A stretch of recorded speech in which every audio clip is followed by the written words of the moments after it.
स्वागत है आपका साइंस क्लासेस के अंदर। आज हम 10th क्लास का chapter number first chemical reactions and equations पढ़ेंगे। इसके अंदर हम डिफरेंट प्रकार की रिएक्शंस और इक्वेशंस के बारे में जानेंगे। वे इक्वेशन लिखते कैसे हैं और रिएक्शंस होती कैसे हैं। सबसे पहले बात आती है रिएक्शंस क्या होती है। वैसे तो हमारी बॉडी में जो मेटाबॉलिज्म शब्द है वो क्या होता है, सम ऑफ रिएक्शंस, मतलब हमारी बॉडी ही कैसे चलती है, रिएक्शंस के कारण ही चलती है। हमारे सराउंड में बहुत सारी रिएक्शंस होती हैं, ठीक है जी। तो हम अपना स्टार्ट करते हैं chapter number first of class 10th chemical reactions and equations. इसके अंदर 5 टॉपिक्स हैं। Chemical equation, writing a chemical equation, balance chemical equation, balancing of chemical equation and types of chemical reactions, ठीक है जी। लेकिन ये जो वीडियो है इसके अंदर हम सिर्फ ये chemical equation, writing of chemical equation and balanced chemical equation, balancing of chemical equation, ये 4 टॉपिक इस वीडियो के अंदर पढ़ेंगे और टाइप ऑफ केमिकल रिएक्शंस के लिए नेक्स्ट वीडियो, ठीक है। अब स्टार्ट है हमारा what is chemical equation. The description of the chemical reaction in a sentence form is known as chemical equation. कोई भी जो केमिकल रिएक्शन हो रही है, अगर उसको हम डिस्क्राइब करें, उसको डिस्क्रिप्शन दे उसका एक सेंटेंस की फॉर्म में, तो उसको क्या बोलेंगे, केमिकल इक्वेशन, ठीक है जी। Simplest way to do this is to write it in form of word equation. अगर इसका सबसे आसान तरीका हमें देखना है इस केमिकल इक्वेशन को लिखने का, तो वो कौन सा है, वर्ड इक्वेशन की फॉर्म में, ठीक है जी। The word equation for the above reaction would be, हमने जो हमारी सबसे पहली रिएक्शंस कौन सी आती है एनसीईआरटी की बुक में, मैग्नीशियम, जो मैग्नीशियम रिबन है उसको ऑक्सीजन की प्रेजेंस में जलाना, तो उसकी जो इक्वेशन क्या बनेगी, ये रही मैग्नीशियम प्लस ऑक्सीजन, फिर हमने उसको क्या किया, बर्न किया, तो उसने क्या बना लिया प्रोडक्ट, मैग्नीशियम ऑक्साइड। ये था सिर्फ आपको बताना भी वर्ड इक्वेशन कैसी होती है, ठीक है जी। अब आता है the substance that undergo chemical change in the reaction, जैसे कि वो सब्सटेंस जो केमिकल चेंज करते हैं रिएक्शन के अंदर, ठीक है जी, जिनके अंदर केमिकल चेंजिंग होती है, वो जो हमने अभी की थी उसके अंदर कौन कौन से थे, मैग्नीशियम और ऑक्सीजन, उनको क्या बोलेंगे, रिएक्टेंट्स। क्या बोलेंगे, रिएक्टेंट्स, मतलब जिनके अंदर रिएक्शन हो रही है। The new substance is magnesium oxide, जो हमें बाद में क्या मिला, magnesium oxide as a product हमारी राइट साइड के अंदर, ठीक है जी, फॉर्म्ड ड्यूरिंग द रिएक्शन, ये बन गया, तो उसको क्या बोलेंगे, प्रोडक्ट, ठीक है जी। A word equation shows change of reactants to products through an arrow placed between them. अगर इस चीज को शो करना हो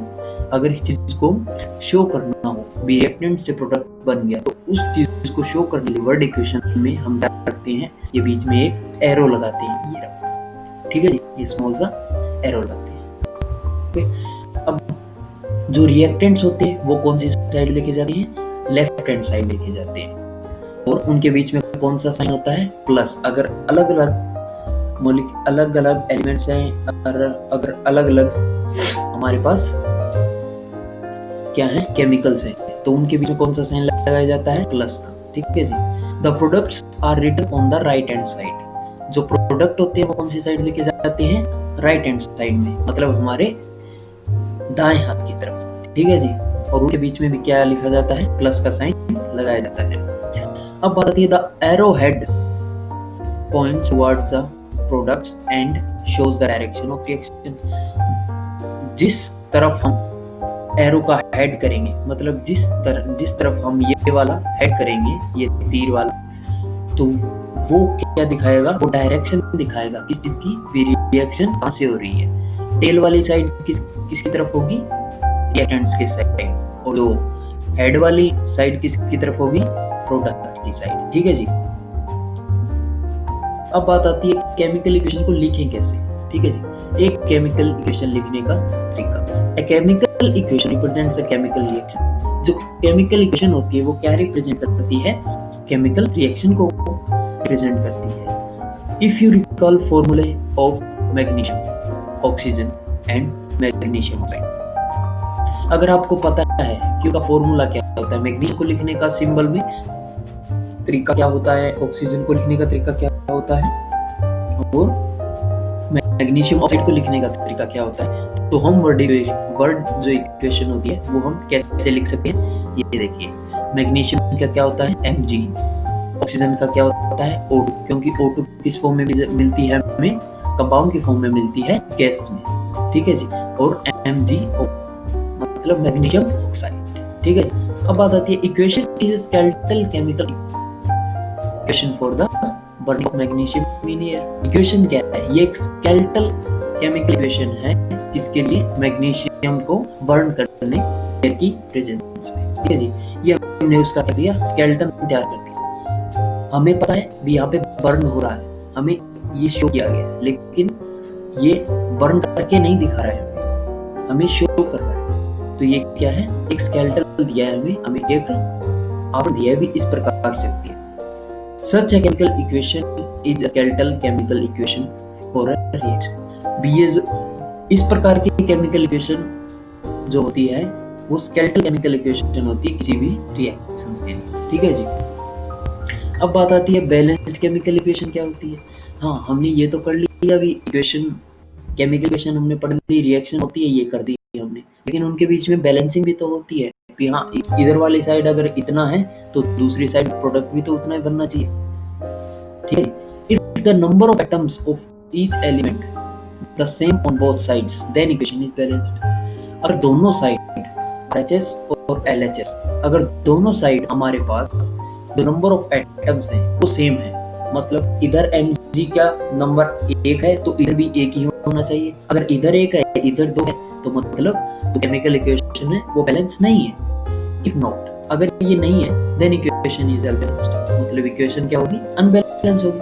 क्योंकि जो मास होता है ना, the mass is not the same on both sides of the equation. अगर नंबर अलग अलग हो गया तो मतलब मास भी अलग अलग है, ठीक है जी। एक चीज हमने एक ली और एक चीज 2 ली तो मास भी तो अलग अलग हो गया दोनों।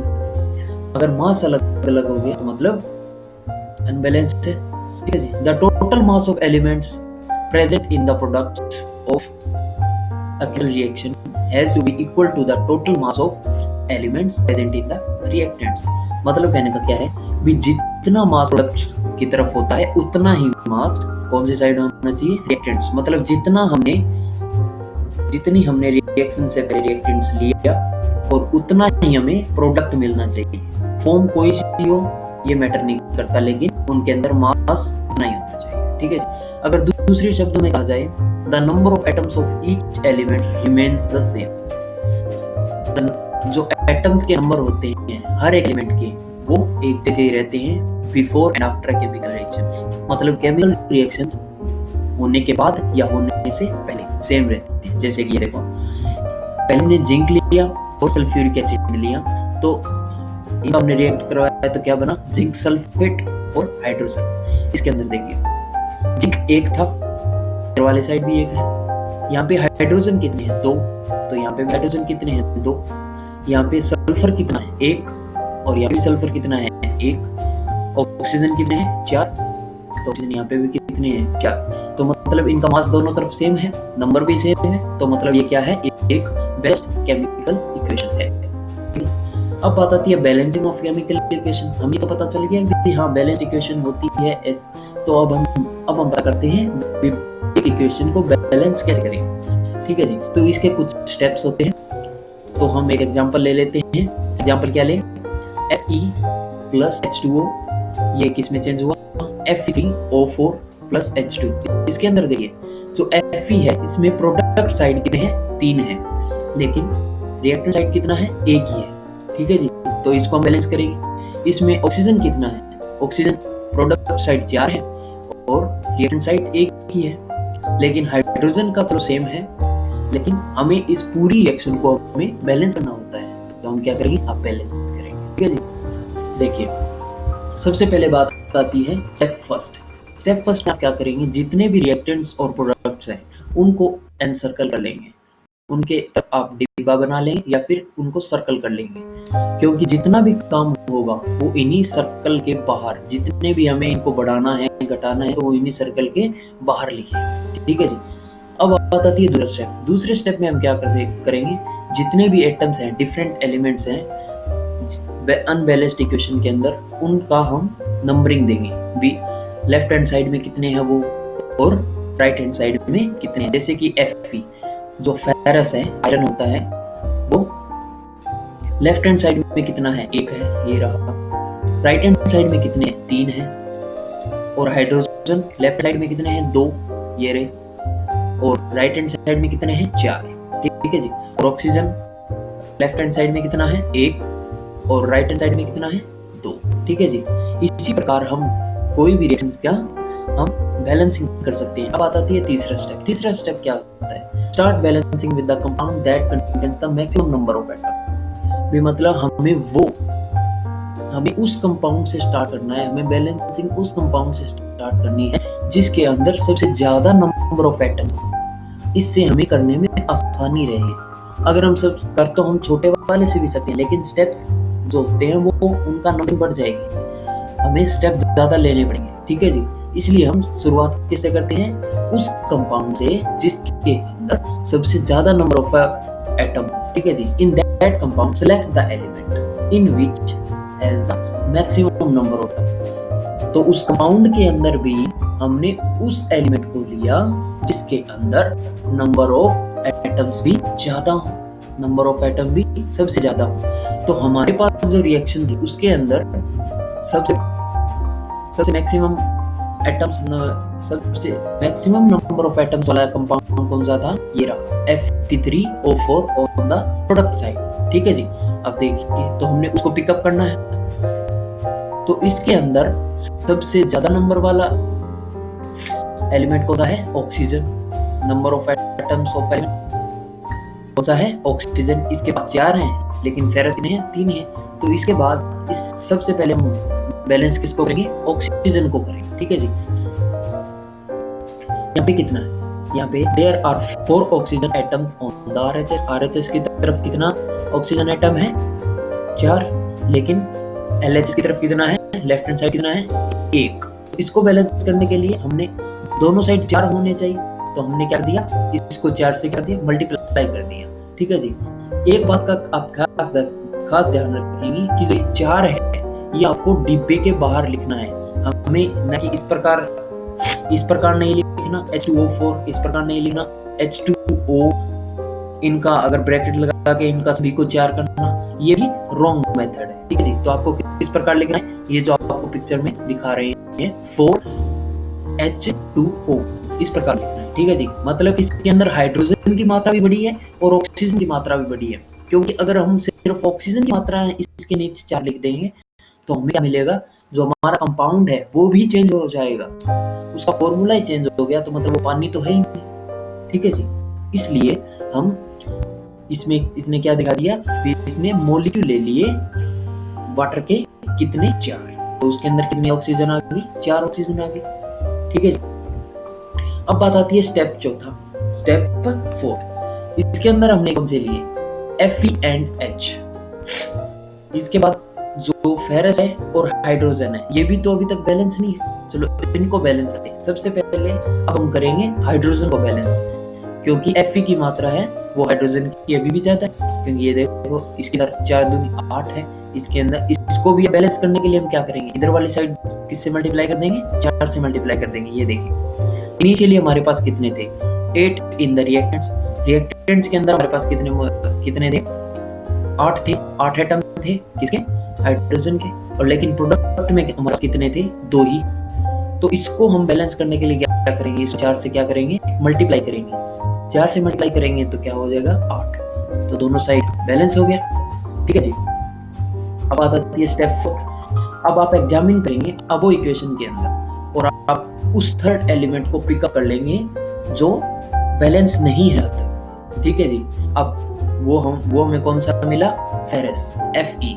तो उसको इक्वलाइज करने के लिए हम क्या करते हैं, हम 3 एटम लेते हैं किसके, Fe के on the left hand side, ठीक है जी। क्यों? इनिशियली जो लेफ्ट हैंड साइड था, रिएक्टेंट साइड थी, उसके पास कितने एलिमेंट थे?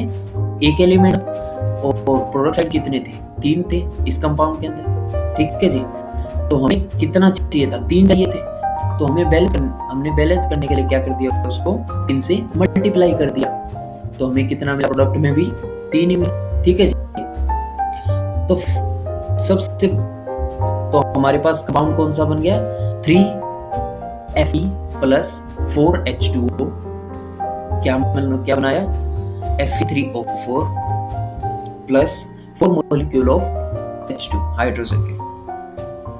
तो step finally to check the correctness of the balanced equation, हम जो करेक्टनेस होती है इस बैलेंस इक्वेशन की, उसको चेक करने के लिए हम एटम्स को काउंट करते हैं। ईच हर एक एलिमेंट के एटम काउंट करते हैं बोथ साइड। देखिए इसके अंदर हम काउंट करें तो क्या होगा? 3Fe। तो यहाँ पे Fe के कितने एटम हो गए? 3। इधर वाली साइड कितने हो गए? 3। अब बात आती है हाइड्रोजन की। हाइड्रोजन इधर वाली साइड कितने हैं? 4 दूनी 8। तो यहाँ पे भी कितने हैं? 4 दूनी 8 हो गया जी। अब बात आती है ऑक्सीजन की। ऑक्सीजन के इधर वाली साइड कितने हैं? 4, ठीक है। ये जो 2 है ये हाइड्रोजन की मात्रा बता रहा है, ना कि ऑक्सीजन की, ठीक है जी।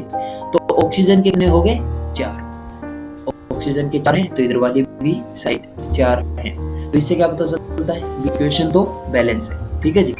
अब बात आती है भी उसके फिजिकल स्टेट्स के सिंबल्स लिखने की, मतलब उसकी फिजिकल स्टेट दिखाने की।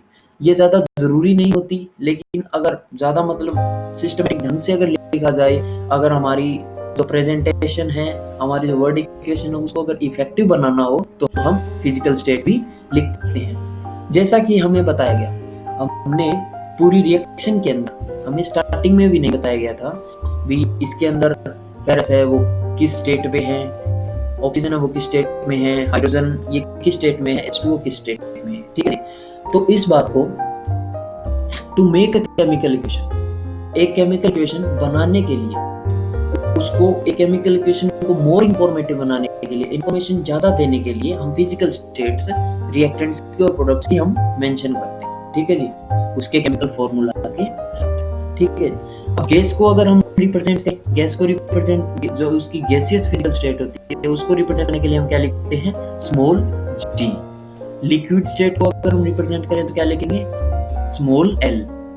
अगर एक्वस स्टेट को एक्वस, ठीक है जी, एक्वस स्टेट को अगर हम रिप्रेजेंट करें तो क्या लिखेंगे? AQ। अगर सॉलिड स्टेट को हमें रिप्रेजेंट करें तो क्या लिखेंगे? स्मॉल s, ठीक है जी। द वर्ड एक्वस जो हमने AQ लिखा, ये स्टेट ऑफ मैटर है, तो इसके अंदर क्या है? इस रिटन ये इसलिए लिखते हैं कि अगर मान लो रिएक्टेंट और प्रोडक्ट है वो किसी सॉल्यूशन में है, पानी के किसी सॉल्यूशन के अंदर प्रेजेंट है, तो उसको क्या बोलेंगे? एक्वस। तो उसको क्या बोलेंगे? एक्वस, ठीक है जी। तो उसके बाद हमारी बैलेंस इक्वेशन क्या बन जाती है? तो हमने सबसे पहले आयरन कौन सा लिया? सॉलिड में लेंगे। फेरस सॉलिड में लिया तो क्या हो गया? Small s। जो H2O है वो गैस है, मतलब H2O किस में प्रेजेंट होता है? हवा में। मॉइस्चर कंटेंट गैस इस फॉर्म में होती है। तो उसके बाद इसने क्या बना लिया? Fe3O4, ठीक है जी, जिसको हम रस्ट बोलते हैं। तो वो भी क्या होगा? सॉलिड। अगर जंग लग जाता है किसी भी लोहे के टुकड़े को तो उसके अंदर वो क्या बना लेता है? Fe3O4। और जो हाइड्रोजन के जो मॉलिक्यूल होते हैं वो हवा के अंदर एक्सपेल कर देता है, हवा के अंदर छोड़ देता है H, तो वो किस फॉर्म में चला जाएगा? गैस की फॉर्म में। Usually physical states are not included in the chemical equation unless it is necessary to specify them. वैसे तो फिजिकल स्टेट्स को हम इंक्लूड नहीं करते केमिकल इक्वेशन के अंदर, लेकिन फिर भी ये नेसेसरी तब हो जाते हैं अगर उनको स्पेसिफाई करना हो तो, ठीक है जी। अगर एग्जाम में पूछ लेता है, अगर पेपर में पूछ लेता है तो हमें इसको स्पेसिफाई करने में नेसेसरी हो जाता है, ये जरूरी हो जाता है, ठीक है। अब बात आती है sometimes reaction conditions such as temperature, pressure, catalyst etcetera for the reactions are indicated above and और below the arrow in the equation. मान लो कभी क्या होता है भी, ये जो रिएक्शंस होती है ये एक एक्यूरेट टेम्परेचर या एक्यूरेट प्रेशर या फिर एक्यूरेट या फिर इसी कोई भी इसी चीज की प्रेजेंस में ये रिएक्शन होगी, तो उस चीज को शो करने के लिए, उस टेम्परेचर को शो करने के लिए, उस प्रेशर को, कितना प्रेशर है, क्या कैटलिस्ट ली है, क्या हमने चीज ली है भी उस रिएक्शन को जल्दी करवाने के लिए, तो वो चीज हम कहाँ पे लिखते हैं, जो ए होता है उसके ऊपर लिखते हैं। ठीक है जी। एग्जाम्पल के लिए देखिए, CO कार्बन मोनोऑक्साइड हमने लिया और 2 H2 ली। अगर इसको हम 340 80 एटमॉस्फेरिक प्रेशर के ऊपर हम इसको रखेंगे तो क्या हो जाएगा, CH3OH। ये क्या बना लेगा, CH3OH, मीथेनॉल बना लेगा। ठीक है। अब बात आती है 6CO2 प्लस, ये एक्वस के अंदर है 6CO2 plus 14H2O liquid, 12H2O liquid. अगर इसको सनलाइट और क्लोरोफिल की प्रेजेंस में देखें तो हमें मिलेगा C3H12O6। एक्चुअली ये रिएक्शन किस चीज की है, जो पेड़ पौधे होते हैं वो अपना खाना किस प्रकार बनाते हैं, सनलाइट की प्रेजेंस में और क्लोरोफिल की प्रेजेंस में उन्होंने अपना खाना बना लिया, तो C3H12O6 एक्वस की फॉर्म में होगा। ठीक है जी। और 6O2 एक्वस, ये ऑक्सीजन उनको मिल गई और एक्वस की फॉर्म में उनको ऑक्सीजन मिली है। अब बात आती है 6H2O, ये लिक्विड की फॉर्म में होगा। ठीक है। ये हमने क्या सीख लिया, उनको शो करने का तरीका। ठीक है जी। अगर उनको एक एक्यूरेट टेम्परेचर है, एक्यूरेट प्रेशर है और एक्यूरेट कैटलिस्ट हमने यूज किया है, तो उस चीज को हम शो किसके ऊपर करते हैं, एक एरो के ऊपर। तो हमने ये सारे स्टेप्स सीख लिए, हमने उस चीज शो करना सीख लिया, अभी एक रिएक्शन को कैसे शो कर। तो अब बात आती है, अब हमें एक एग्जांपल लेना है जिसको हम खुद कर सकें। ऐसे स्टेप्स हम फॉलो करके क्या हम एक इक्वेशन को बैलेंस कर सकते हैं? देखिए, जरूर कर सकते हैं। ये देखिए, हमने एग्जांपल क्या लिया, Mg प्लस O2 क्या बना लिया, MgO। तो सबसे पहले हमारी इस जो हमारा चैप्टर है उसके अंदर सबसे पहले कौन सी रिएक्शन दिखाई गई थी, मैग्नीशियम ऑक्साइड की। एक मैग्नीशियम रिबन को हमने ऑक्सीजन की प्रेजेंस में जलाया था, उसने क्या बनाया था, मैग्नीशियम ऑक्साइड। देखिए, इसके अंदर स्टेप फर्स्ट हमने क्या लिया, इसको राउंड कर दिया सभी को। बाद में हमने क्या किया, सबसे जो बड़ा कंपाउंड था उसको हमने क्या किया, बैलेंसिंग करने की कोशिश की। ठीक है जी। 2 Mg लगा दिया, 2 MgO बन गया। तो इधर वाली साइड अगर Mg के 2 हैं तो उधर वाली साइड भी 2 होने चाहिए, ऑक्सीजन के भी 2 हैं तो इधर साइड भी 2। तो हमने इसके बाद हमने क्या ले लिया, मैग्नीशियम का ले लिया, तो 2 हो गए। और स्टेप 4 क्या होता है, स्टेप 4 इसमें क्या आ गया, देखते हैं भी क्या दोनों साइड इक्वल है। तो हमने क्या देखा, इधर वाली साइड भी 2 Mg के हैं, इधर वाली साइड ऑक्सीजन के 2 हैं। ठीक है जी। रिएक्टेंट साइड हमें क्या मिले, टोटल 4 एटम मिले। ठीक है जी। तो इधर वाली साइड भी कितने हैं, Mg 2, ऑक्सीजन भी कितने हैं, 2 हैं। ठीक है जी। अब आती है स्टेप 5। ये जरूरी नहीं है, लेकिन हाँ अगर स्पेसिफाई करना हो तो तो ये जरूरी है। देखिए, तो Mg हमने सबसे पहले क्या लिया था, सॉलिड दिया था। रिबन क्या होती है, सॉलिड होती है, तो ये सॉलिड दिया था। ऑक्सीजन कहाँ से आई, हमने ऑक्सीजन अलग से तो दी नहीं, हवा में ही वो ले ली, तो वो किस फॉर्म में थी, गैस फॉर्म में। तो हमें जो बाद में हमें क्या मिला, ऐश मिली, जो हमें राख मिली वो सॉलिड थी। तो वो क्या थी एक्चुअली, मैग्नीशियम ऑक्साइड। ठीक है जी। अब जो हमारा 5th टॉपिक था, टाइप्स ऑफ रिएक्शन, तो उसके लिए आप नेक्स्ट वीडियो का इंतजार करिए। मेरे चैनल को सब्सक्राइब करिए, लाइक करिए और कमेंट कीजिए। अगर कोई क्यूरी हो